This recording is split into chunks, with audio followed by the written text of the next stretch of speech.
Tonight I thought I'd talk about trauma that gets caught in the body and the problems that are associated with that. As spiritual seekers, we're looking to find beingness and find heart, and we're hoping that we can live as expanded awareness and have an ongoing experience of heart. But if we keep contracting or resisting life, our awareness tends to go to that contraction or that resistance to life, and we live wherever our awareness is at. So if we're contracting, we're in resistance, we're living as resistance, because that's where our awareness is at. So in looking at this and going, well, I don't really want to live as resistance, I don't want to live as contraction, what is it that's contracting me? And it could be a whole pile of belief systems that are out of touch with reality, or it could be a little deeper. It could be trauma that's been caught in the body, either of late, or of early years, or even in the womb. And every time someone comes near this wounding or this trauma that's trapped in the body, there's an instant unconscious reaction of defense against feeling it. And so it's pretty hard stuff to deal with. You have to be very, very kind and very gentle with yourself. Some people choose to find a therapist, counsellor, psychologist, someone that works in the field of healing to help them get in touch with their trauma and guide them through. And that's a possibility. But it's also possible to deal with trauma by yourself.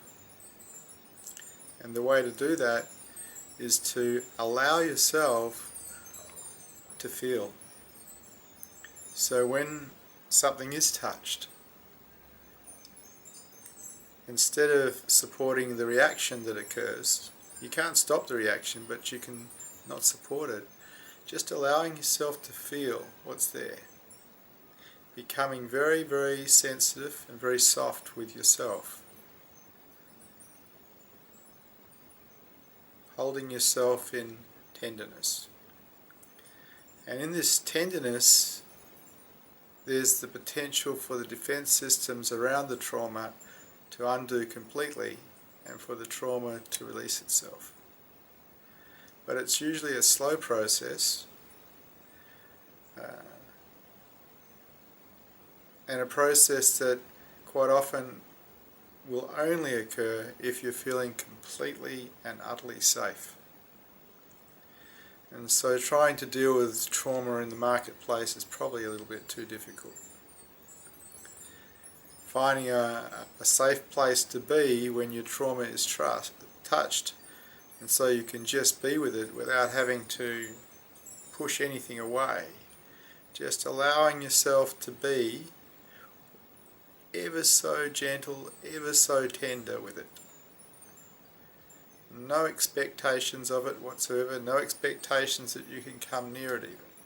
Just allowing it to be there and holding it in as much tenderness as you can at the time. And in this holding in tenderness, it can start to undo and release. It can take an awful long time. You have to have a lot of patience with yourself. You have to be very kind with yourself and very gentle with yourself. And so the possible cure is a tender okayness with what's appearing.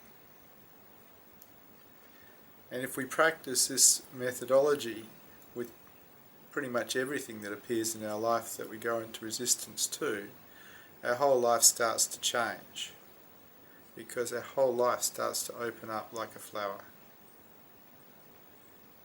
Before it was like a kind of a closure when we run into things. And now we're finding that instead of being closed, as we meet things, there's an openness there that wasn't there before.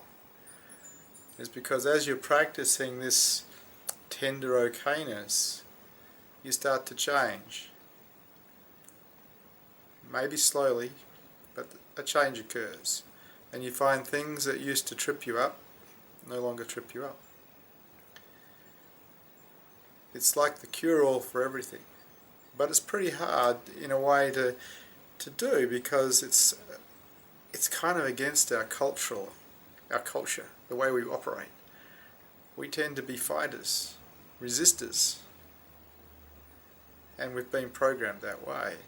So to actually be tenderly okay with what appears is something we have to learn.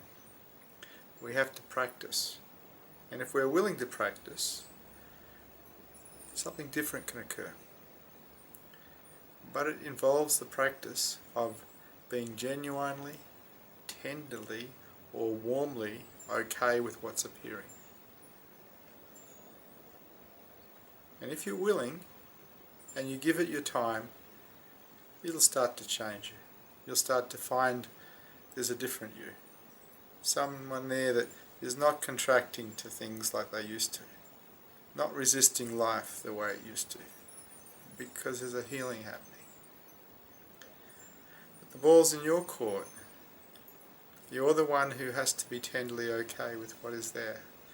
You're the one that has to hold yourself in gentleness. It's up to you. So I wish you the best.